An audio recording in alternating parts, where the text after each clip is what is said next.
L'enquête avance à grands pas, 3 mois après la disparition de Leslie Hurlbeck et Kevin Trompa, qui se sont volatilisés après une nuit chez un ami. Ce dernier vient d'être placé en garde à vue par la police en Vendée. Une étape qui fait suite à certaines de ses déclarations dont les enquêteurs doutent fortement. Mais que s'est-il passé dans la nuit du 25 au 26 novembre pour que le couple formé par Leslie Hurlbeck et Kevin Trompa disparaisse si brutalement? Les deux jeunes, âgés de 22 et 21 ans, n'a en effet plus donné signe de vie depuis cette date, inquiétant leurs proches qui avaient multiplié déclarations, battues et hypothèses ces derniers temps. Mais l'affaire pourrait bien prendre une toute autre tournure dans les prochains jours. En effet, ce mercredi, un jeune homme, Tom T., a été interpellé en Vendée par les enquêteurs. Ceux-ci auraient été interloqués par une différence entre ses déclarations et les bornages de son téléphone.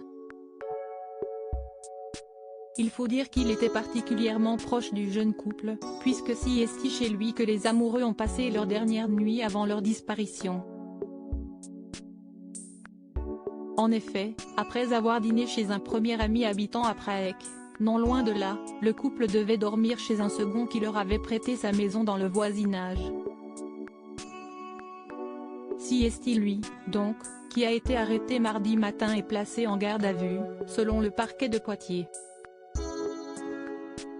Arrêté au domicile de son père, qui a été perquisitionné, il a vu sa garde à vue renouvelée pour mercredi. Le père de Tom T. a par la suite commenté l'arrestation de son fils auprès de Ouest France, décrivant le chaos provoqué au petit matin. On se serait cru dans NCIS. Il y avait des flics partout dans la maison. C'était un sacré chantier, a-t-il expliqué au quotidien régional. Son fils dormait lorsque la police a débarqué. Ils ont pris son ordinateur mais à part Fortnite, je vois pas ce qu'ils vont trouver, a-t-il ajouté.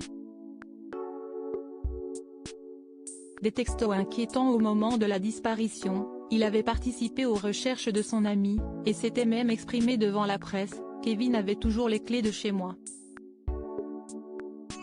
Moi, je vivais plus chez moi, je vis en camion. Ils sont venus sur les coups de 17h30, on s'est vus. Ils avaient la patate, on rigolait bien ensemble. Ensuite je suis partie chez mon frangin et à une soirée techno. Pour le moment, la police continue ses investigations.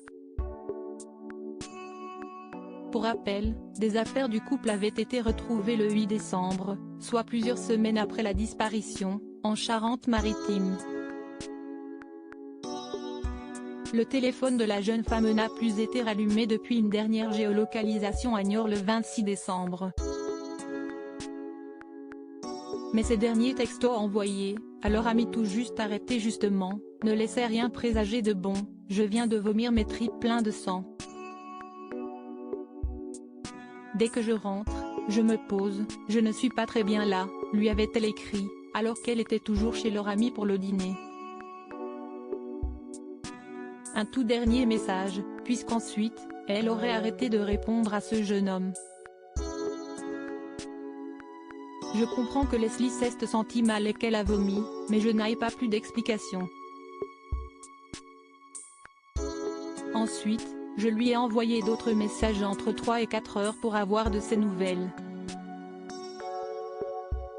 Je sais qu'ils ont été lus, mais ils sont restés sans réponse, avait-il indiqué à l'époque. Sans révéler toute la vérité.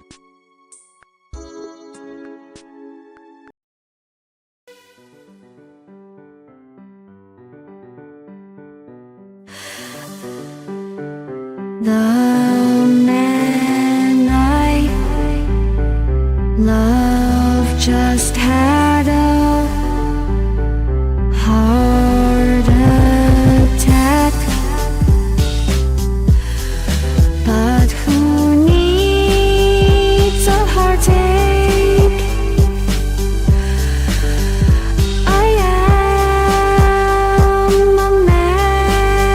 she